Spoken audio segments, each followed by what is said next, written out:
Hey, Survivor! Welcome to episode 63 of the Vibrant Survivor podcast.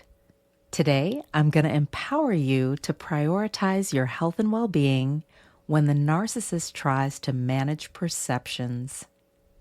But first, let's self-regulate with a breathing exercise, if you'd like. We're going to inhale for 4, hold for 4, then exhale for 8. Ready? Take a deep breath in.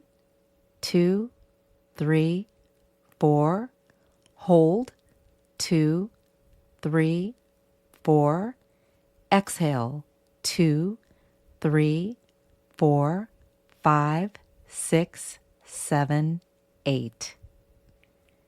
You're not alone, and you know what you know. Grab your notebook and pen, and let's dig in. Hey, Survivor! Welcome to the Vibrant Survivor podcast. Do you want to disconnect from a narcissistic or toxic situation and heal? Are you Googling how to identify a narcissist, narcissistic abuse, and boundaries? Are you feeling stressed and lonely while trying to avoid being sucked back in and lied to again? Hey, I'm Lesley. As a busy wife and mom, I fell for the lies and manipulations of narcissists. I wasted my time, talents, and money on users who kept moving the goalposts. I wanted real relationships and business opportunities and to enjoy life with my family. Instead, I struggled with anxiety, panic attacks, and insomnia, and I couldn't trust my body or anybody until I took a holistic approach to healing. In this podcast, you'll find tips for healthy living, trauma healing, and boundaries so that you'll have the freedom, confidence, and inner peace to respond, not react, after narcissistic abuse. Take a deep breath in, let it out slowly, and just relax. This time's for you. The fear is real when it comes to processing your experience. I know you feel stressed and exhausted with a pit in your stomach at the thought of being sucked back in and lied to again. You feel like a horrible person for going no or low contact, like maybe I'm the narcissist. The fear, self-blaming, and shaming is something we all go through as survivors. I want you to understand that you're not alone and you're not crazy. Every person who's ever been in a narcissistic relationship has felt what you're feeling right now.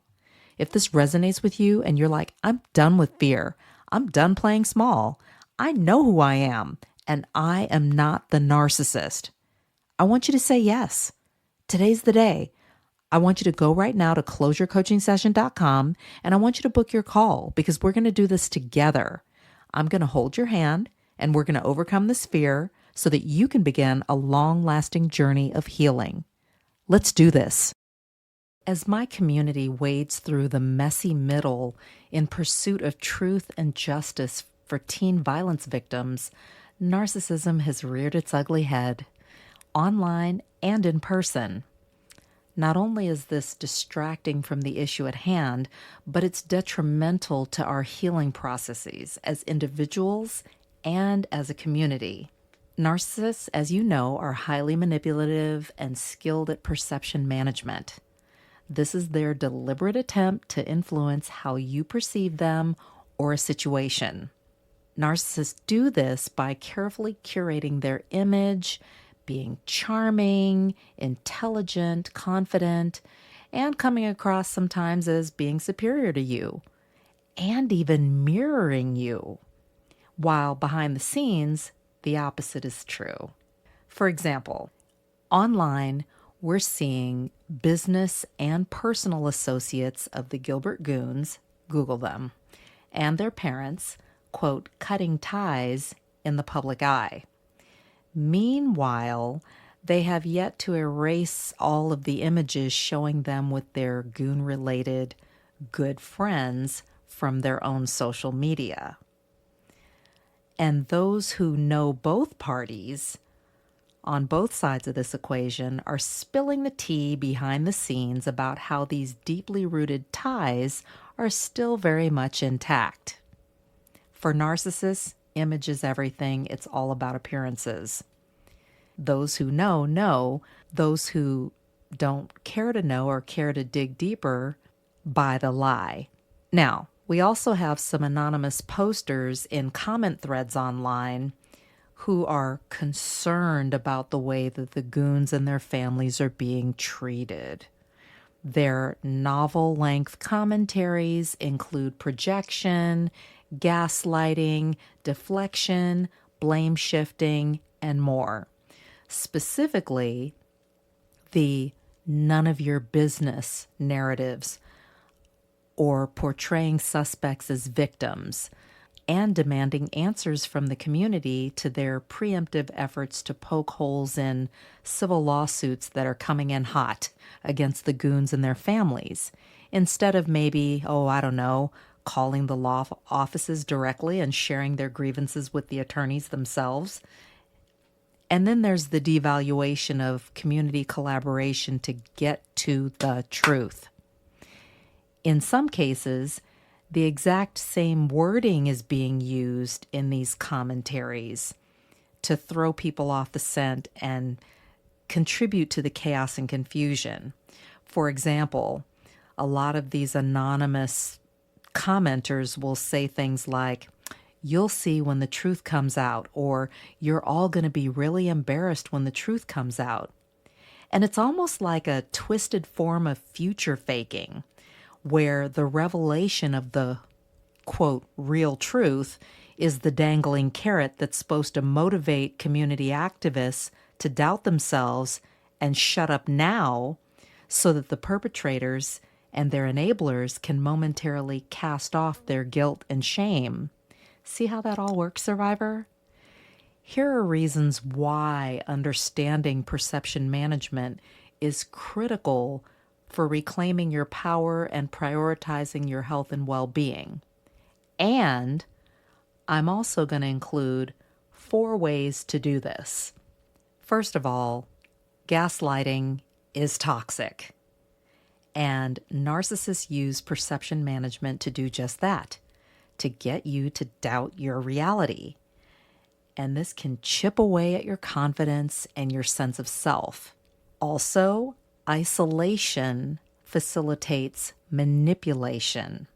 Narcissists may pull you away from your support system, whether it's family, colleagues, or a community. Those who are uninformed and or unwilling to dig into it may take the narcissist at face value, and the narcissist will put on their best performance for the occasion. This can be crazy-making and leave you feeling depressed and lonely, even when you're surrounded by other people. Finally, the name of the game is to project shame.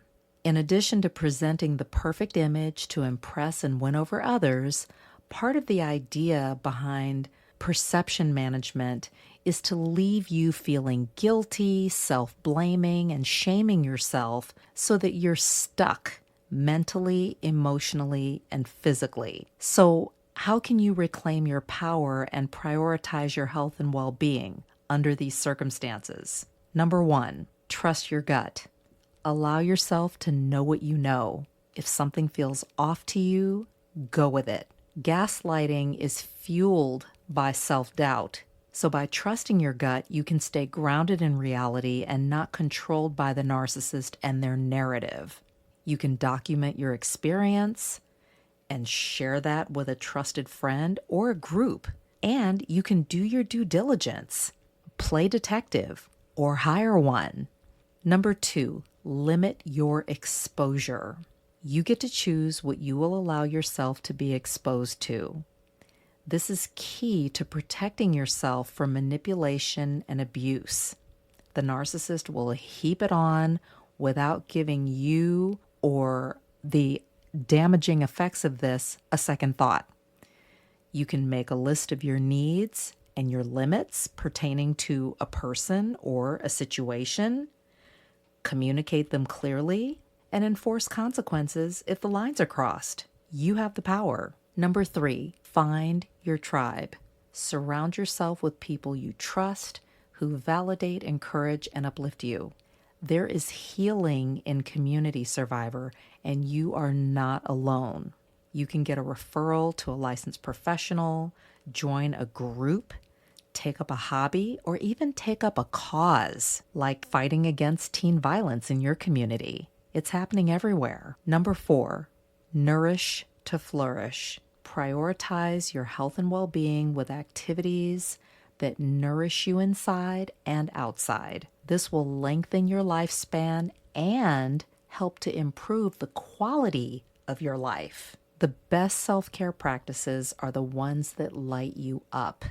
This could include meditation, taking a solo retreat where you spend lots of time in nature, maybe taking a class, spa at home. You know I love that. Let's recap 4 ways to prioritize your health and well-being when the narcissist tries to manage perceptions. Number 1, trust your gut. Number 2, limit your exposure. Number 3, find your tribe. And number 4, nourish to flourish. Remember, while the narcissist is managing perception, you focus on self-protection. Thanks for tuning in, and let your light shine, survivor. If this podcast has helped you understand who and what you're dealing with, sharpen your discernment, and move forward on your healing journey, share it with another survivor. Help me help others by leaving a review for the show. And let's connect on social. Take a screenshot, share it in your IG stories, find and tag me at The Vibrant Survivor, and I'll share your post too. I look forward to connecting with you on IG and seeing you back here. You're not alone and you're not crazy. Know who you're dealing with, know who you are. Take care, and I'll meet you back here next week. Bye-bye.